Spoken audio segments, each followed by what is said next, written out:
Hello again, everyone. Thanks very much for visiting once again. It's good to see you all. Just to continue with the Spitfire Mk1 today, you may remember the last couple of videos I've put through. As you can see, the camouflage paintwork has now pretty much been completed. I've managed to remove quite a lot of the shine. What I've also done here is sanded it with a very fine sanding sponge, and that's created the slightly worn look that I'm trying to achieve, which I shall put obviously underneath the varnish. But I've put the exhaust nozzles in, and they're going to have to be dulled down a little bit. As you can see, they're a little bit on the shiny side, but I shall do that with some pigment later on. And when we look underneath, we can see the black and white design that was called Night and Day. It wasn't for night flying at all, but it was just called Night and Day. I used a polished aluminium AK extreme metal paint, which I'm going to have to dull down as well. Wasn't really the right thing to use, but it certainly worked reasonably well, as you can see. So there we go. And today what we're going to do is we're going to put in the undercarriage oleo legs into the spots where they fit. I have to be a bit careful putting this down because obviously we've got the aerial post in there, and as you may recall, I've broken one of those aerial posts off already. So I've put a brass wire in there which I've drilled down, and I don't want to bend it or break it off again, so I'm going to have to be careful and use my special pot here.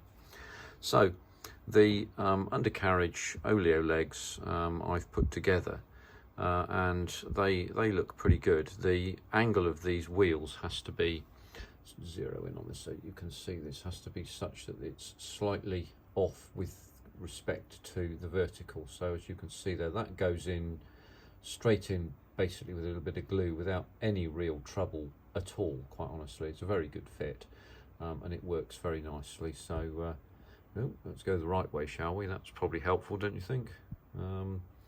So the only thing to be concerned about here is that the fitting that we're going to have to use, we'll go in again and have a little look at that. The fitting that we'll use here is a sort of butt fitting. Now, one of my early viewers on the early part of this video series pointed this out. It's very kind of him. Thank you, Ron, for that. As you can see, there's a butt fitting which is a sort of up here, along there, and then up there. And there's a corresponding shape in the in this plug section here. So what I'm going to try and do is to use some probably quick setting adhesive, and we'll use a little bit of blue tack to hold these things in place so that I get the angle right. But it's going to be a bit of a trick, so we'll see how we get on with that. Where's my blue tack gone? It's over here, so we'll just zero out. I'm going to try and use the blue tack to provide a little bit of support, if I possibly can, on this side, so that once I place just like that. So once I place the oleo leg in its socket, as it were. Yes, that's not helpful, is it, really? And it was also the wrong way round too, of course, which you will have discovered. So. Being Mr. Clumsy today, it would appear. So let's try again, shall we? Just apply that there so that I can get the undercarriage leg in approximately the right position, and the leg faces forwards, and if one gets the fitting correct, there's no reason to assume it's going to do anything other than be fitted absolutely correctly. As you can see, that's what it ought to look like. So I think what I might do there is just have a bit of extra thin quick setting, and we'll see what we can do about getting those glued in. And so I'll place that, and then what we'll do, I think, as well, is I'll just go in behind this, because I can see what I'm up to then. I can see what I'm about, and hopefully you can see as well. So just apply the glue into that little joint there, and then I'm going to try and just press these two together. You can see the glue just beginning to wick there. Fortunately, it glues very quickly. It's very good like that. And I think if we leave that there like that, I think that should be about right. What we can do is do the same thing on the other side with the black on the black side. I'll do the same thing again. Let's move the magnifier away for a second, and then very carefully see if we can put this in as well. And fit them on. Oh, that's a bit not the right way.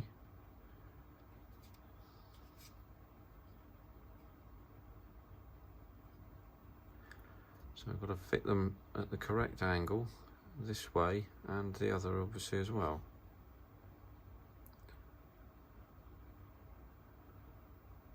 That looks about right there. So if we look carefully down there, we can see that they look about right, I would say.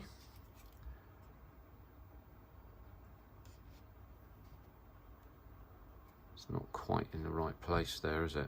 It needs to be just slightly moved. There we go. I think that's about right. So what we can then do, same drill again. Let's bring the, there we go. Now we can see what we're supposed to be doing. I'm just going to put that down a minute so that I can just position this so that I can see this properly. I'm pleased with the discovery that I can make out all of what I'm supposed to be doing and show you as well, so that you can see this in close too. So I'll just apply some adhesive in there and then push them up. Oh no, that's not worked. Look at that. See, this is what happens when it goes wrong.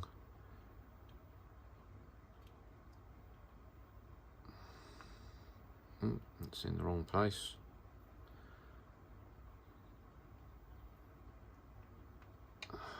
Okay, so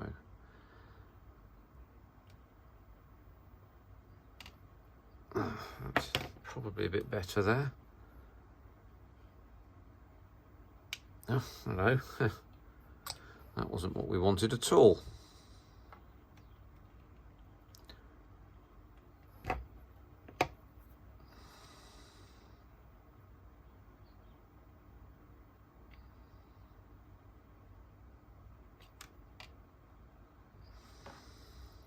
Let's have a quick look at that. See, that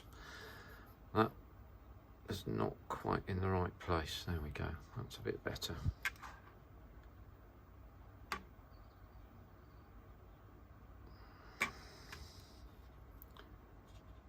All right, I'm going to glue that one more time. Make sure we get that as well as we can, placed as well as we can. Hard to do all this and speak at the same time, as you've probably realised. I think a lot of you guys do your own videos too, so it's not like I'm some great expert at this sort of thing. I certainly am not, but I see some videos that are so well done, it's just impossible to replicate them, and some beautifully edited ones as well. So let's just put that down a minute, because I'm going to have a little look at this out a little bit more. So let's put the poker down there and just put the lid on that. So just looking at that, so I'm checking for alignment on the flats of the wheels so that they're both at the same angle, but also in terms of the front to back, the fore-aft alignment of these the wheel guard covers, as it were, there, which seem to be about right there, and also the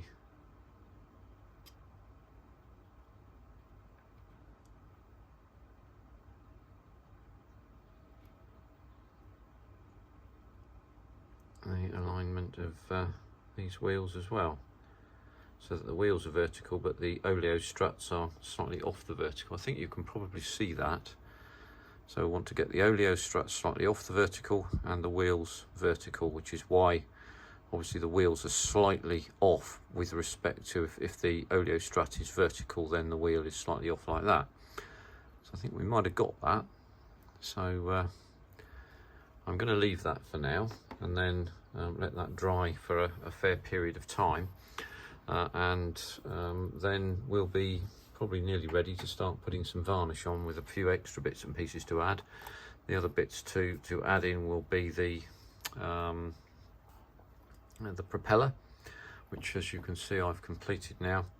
Now I'm not going to do this in such a way that it turns. I'm just going to put this plug on the back, and this, as you can see, this plug fits in there. Let's take those two out for a minute so you can see the two separately. So the plug fits in.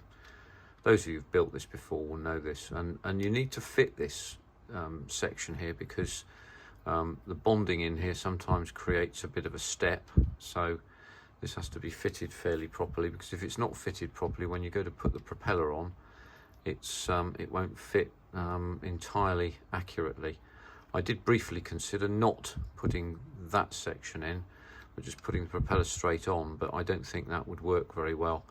In the sense that if you get it slightly wrong, it looks quite awful, or probably would look quite awful. The only other real thing to worry about, I suppose, is do you put the propeller that way like that, or that way like that? I'm plumping towards this way like this, and hopefully that will look all right. So what we'll do is we'll leave that for now. So there's one other detail, well, there's a couple of other details to put in. I'm going to do the pilot's door open, and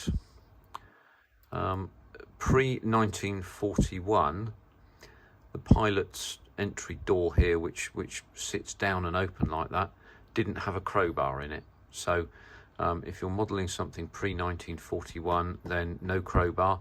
And also in the Second World War, the crowbars were never painted red during the wartime. They were only painted red afterwards, when we became obsessed with health and safety, I suspect. But there we go. So that's the other thing that needs to go in there. And just down there is the remains of the that little tiny dot there is the remains of the crowbar. The only other thing after that to put in will be the undercarriage indicator pegs, which sit approximately above the undercarriage here, and they point outwards and backwards in about this spot there and there. As you can see, they're not put in, so they're not modelled by a 1/48 scale. On some larger scale models they are fitted, but those indicators are there to show the pilot that the oleo struts are fully down, and they're operated by this little strut here, I believe it is, or there's another little strut underneath there that does that anyway. So I will be putting a pair of those in there. They were coloured a dull red from what I understand, so they'll go in and they'll probably stand out quite far, but I've decided to add that in as well.